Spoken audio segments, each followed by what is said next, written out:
الدین الخالص. إن الحمد لله نحمده ونستعينه ونستغفره ونعوذ بالله من شرور أنفسنا ومن سيئات أعمالنا من يهده الله فلا مضل له ومن يضلله فلا هادي له وأشهد أن لا إله إلا الله وأشهد أن محمدا عبده ورسوله أما بعد فإن خير الحديث كتاب الله وخير الهدي هدي محمد صلى الله عليه وسلم وشر الأمور محدثاتها وكل محدثة بدعة وكل بدعة ضلالة وكل ضلالة في النار. قال الله تعالى في كلامه المجيد: أعوذ بالله من الشيطان الرجيم: والسابقون الأولون من المهاجرين والأنصار والذين اتبعوهم بإحسان رضي الله عنهم ورضوا عنه وأعد لهم جنات تجري تحتها الأنهار خالدين فيها أبدا وذلك الفوز العظيم. وقال في موضع آخر: لقد رضي الله عن المؤمنين إذ يبايعونك تحت الشجرة. وقال النبي صلى الله عليه وسلم: خير الناس قرني ثم الذين يلونهم ثم الذين يلونهم. وقال: لا تسبوا أصحابي فإنه لو أنفق أحد مثل أحد ذهبا ما بلغ مد أحدهم ولا نصيفه. وقال النبي صلى الله عليه وسلم أيضا: والذي فلق الحبة وبرأ النسمة لا يحب عليا إلا مؤمن ولا يبغضه إلا منافق. رواہ مسلم.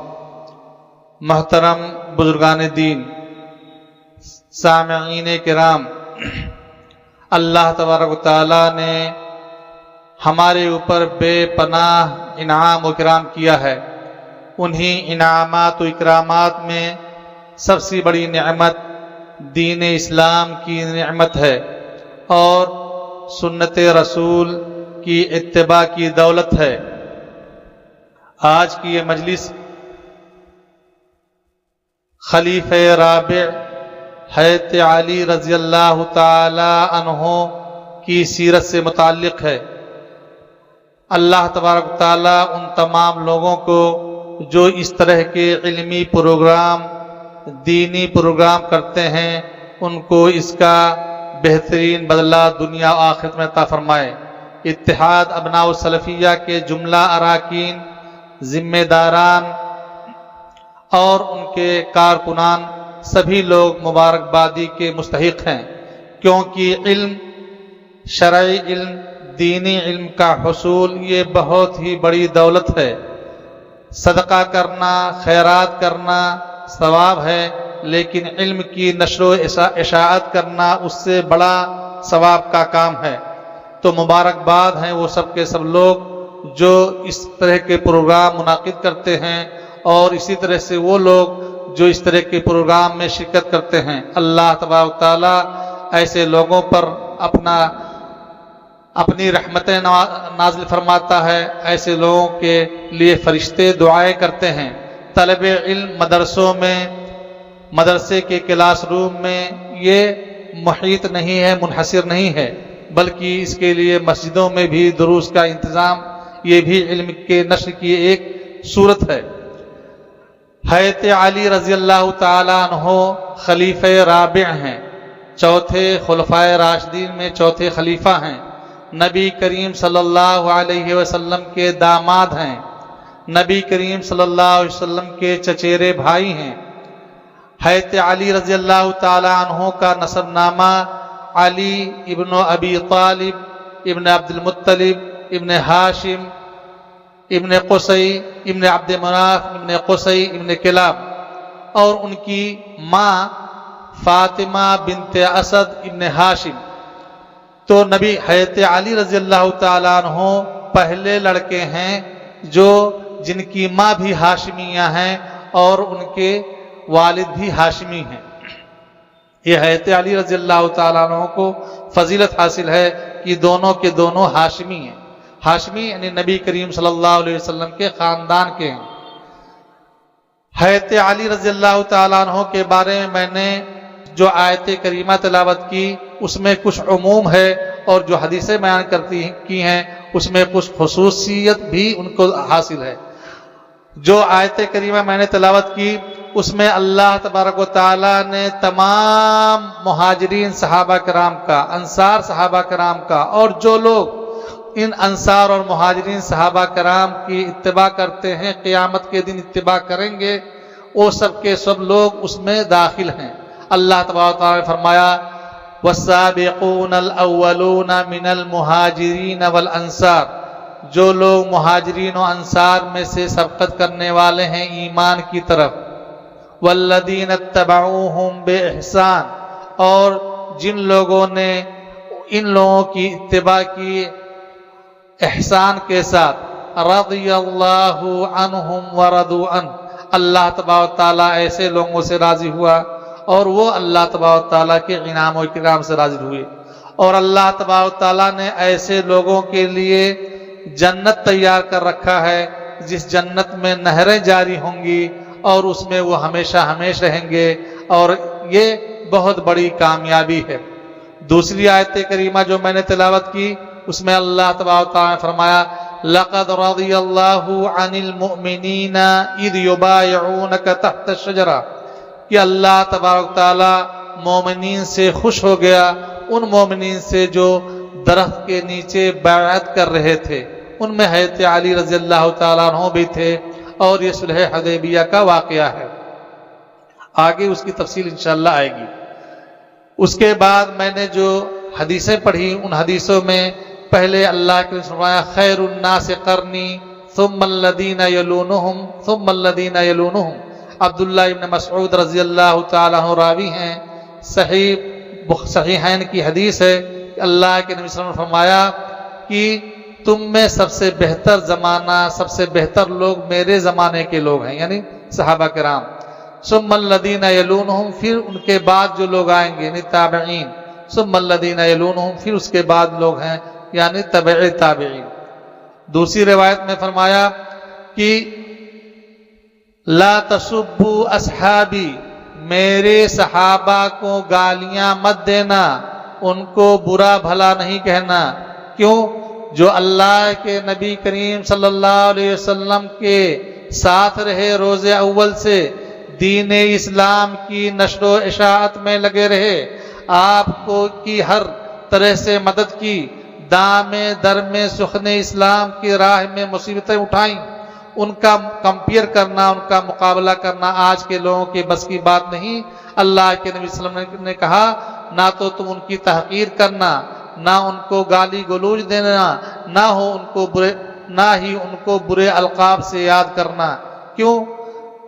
فَإِنَّهُ لَوْ أَنفَقَ أَحَدُكُمْ مِثْلَ أُحُدٍ ذَهَبًا، کیونکہ تم میں سے اگر کوئی شخص، ہم میں سے کوئی بھی شخص، مرد یا عورت، اگر احد پہاڑ کے برابر سونا خرچ کرے، ما بلغ مد احدہم ولا نصیفہ، تو وہ شخص اجر و ثواب نہیں پا سکتا، سونا احد پہاڑ کے برابر خرچ کر کے بھی اللہ کے راستے میں نہیں پا سکتا جتنا ان صحابہ کرام نے ایک مٹھی جو، ایک مٹھی کشمش یا ایک مٹھی کسی قسم کا غلہ خرچ کر کے اجر و ثواب حاصل کیا ہے۔ کیوں؟ کیونکہ تنگی میں، شروعاتی دور میں جو لوگ کسی بھی دین یا کسی بھی تحریک یا کسی بھی جمعیت اور جماعت کا تعاون کرتے ہیں وہ فاؤنڈر ممبر کہلاتے ہیں، وہی اساس کہلاتے ہیں۔ اس دین کے اساس رسول اللہ صلی اللہ علیہ وسلم ہیں، اور صحابہ کرام نے اس دین کو ہم تک پہنچایا، ان کا جہد ہے۔ اگر ان صحابہ کرام پر کوئی گالی دینے لگے، کوئی ان کی تحقیر اور تنقیص کرنے لگے تو یہ دین ہی سب کا سب مٹ جائے گا، کیونکہ دین ہم تک پہنچا انہی صحابہ کے ذریعے، انہی صحابہ نے ہم تک نبی صلی اللہ علیہ وسلم کی سنتوں کو ہم تک پہنچایا ہے۔ اور احد پہاڑ کے برابر سونا خرچ کرنا آسان کام نہیں ہے، کیونکہ مدینہ میں سب سے بڑا پہاڑ اگر ہے، چھوٹی چھوٹی پہاڑیاں بہت ساری ہیں، لیکن سب سے بڑا پہاڑ جو ہے وہ احد کا پہاڑ ہے، تقریباً 12 یا 14 کلومیٹر پر پھیلا ہوا ہے، سب سے اونچا اور سب سے لمبا پہاڑ ہے۔ اس پہاڑ کے برابر سونا نہ تو کوئی پائے گا اور نہ ہی خرچ کر پائے گا، اور اگر پا بھی جائے تو ان کے اس سونے کو خرچ کر کے صحابہ کرام کے اجر کو نہیں پا سکتا، ان کے مقام کو نہیں پا سکتا۔ تیسری حدیث جو میں نے بیان کی صحیح مسلم کی، یہ حدیث صحیح مسلم کی ہے۔ اللہ کے نبی صلی اللہ علیہ وسلم قسم کھا کے کہیں، والذی فلق الحب وبرأ النسم، کی قسم ہے اس ذات کی، اس رب کی جس نے دانے کو زمین سے اگایا پھاڑ کر کے، اور وبرأ النسم، مخلوق کو پیدا کیا، عدم سے وجود میں لایا، لا يحب علیا الا مؤمن، کہ علی سے جو شخص بھی محبت کرے گا وہ مومن ہوگا، یعنی کہ علامت ایمان یہ ہے کہ حضرت علی رضی اللہ تعالیٰ عنہ سے محبت کی جائے۔ اور ولا يبغضه الا منافق، اور حضرت علی سے اگر کوئی شخص نفرت کرتا ہے، اس کے دل میں کدورت ہے، وہ ان کو نہیں چاہتا، ان سے نفرت کرتا ہے، تو گویا کہ منافق ہے۔ یہ حضرت علی رضی اللہ تعالیٰ عنہ کی شخصیت ہے کہ اگر آپ کے دل میں ان کے تعلق سے محبت ہے تو یہ ایمان کی علامت ہے، اور اگر آپ کے دل میں لا قدر اللہ خدا نخواستہ کوئی بھی ذرہ برابر آپ کے دل میں خلش ہے تو یہ گویا کہ اپنے ایمان کی آپ اصلاح کیجئے اور اس کو درست کیجئے، یہ نفاق کی علامت ہے۔ حضرت علی رضی اللہ تعالیٰ عنہ کون ہیں؟ سب سے پہلے اسلام لانے والوں میں سے ہیں۔ کتنی عمر تھی؟ 8 سال کے تھے صرف، جب نبی کریم صلی اللہ علیہ وسلم پر وحی نازل ہوئی۔ غار حرا میں آپ اپنی بیوی حضرت خدیجہ رضی اللہ تعالیٰ عنہ کے پاس آئے اور انہوں نے پورا ماجرا سنایا۔ حضرت خدیجہ رضی اللہ تعالیٰ عنہ نے آپ کے اوپر یقین کیا، آپ کے اوپر ایمان لائیں، تو سب سے پہلے ایمان لانے والوں میں حضرت خدیجہ رضی اللہ تعالیٰ عنہ کا بھی نام آتا ہے۔ نبی کریم صلی اللہ علیہ وسلم کے دوست، ان کے ساتھ رہنے والے، ہر غم اور خوشی میں ان کے ساتھ کھڑے رہنے والے حضرت ابوبکر صدیق رضی اللہ تعالیٰ عنہ ہیں۔ جب نبی کریم صلی اللہ علیہ وسلم نے وحی کا معاملہ ذکر کیا حضرت ابوبکر صدیق رضی اللہ تعالیٰ عنہ سے، تو وہ بھی ان پر ایمان لے آئے۔ اس لیے حضرت ابوبکر صدیق رضی اللہ تعالیٰ عنہ کو بھی کہا جاتا ہے کہ آپ نبی کریم صلی اللہ علیہ وسلم پر سب سے پہلے ایمان لانے والوں میں سے ہیں۔ اسی طرح سے امام ترمذی رحمہ اللہ نے اپنی جامع کے اندر ان مختلف روایتوں کو جمع کرتے ہوئے بیان کیا ہے کہ بعض صحابہ کہتے ہیں کہ سب سے پہلے علی ایمان لائے رضی اللہ تعالیٰ عنہ، بعض صحابہ کہتے ہیں کہ حضرت ابوبکر سب سے پہلے ایمان لائے، اور بعض صحابہ کہتے ہیں کہ حضرت خدیجہ رضی اللہ تعالیٰ ایمان لائیں۔ تو تینوں قول کو جمع کرتے ہوئے امام ترمذی رحمہ اللہ نے اپنی جامع کے اندر لکھا ہے کہ مردوں میں سب سے پہلے ایمان لانے والے، یعنی جو بالغ ہیں، عاقل ہیں، ان میں پہلے ایمان لانے والے ابو بکر رضی اللہ تعالیٰ عنہ ہیں۔ عورتوں میں سب سے پہلے ایمان لانے والی خاتون حضرت خدیجہ رضی اللہ تعالیٰ عنہ ہیں، اور بچوں میں سب سے پہلے ایمان لانے والے حضرت علی رضی اللہ تعالیٰ عنہ ہیں۔ سوچئے اور غور کیجئے، نبی کریم صلی اللہ علیہ وسلم نے اپنے خاندان والوں پر پیش کیا، اسلام کی دعوت پیش کی، ان کے پورے خاندان میں سے کوئی جواب نہیں دے رہا تھا۔ حضرت علی رضی اللہ تعالیٰ عنہ جواب دیتے کہ میں آپ کے ساتھ ہوں، میں آپ کے ساتھ ہوں۔ بچے تھے، نبی صلی اللہ علیہ وسلم کی خواہش تھی کہ کوئی جوان کھڑا ہو اور میری تائید کرے، لیکن حضرت علی رضی اللہ تعالیٰ عنہ سباق الی الخیر ہیں، سب سے پہلے اسلام لے کے آئے۔ حضرت علی رضی اللہ تعالیٰ عنہ بہادر تھے،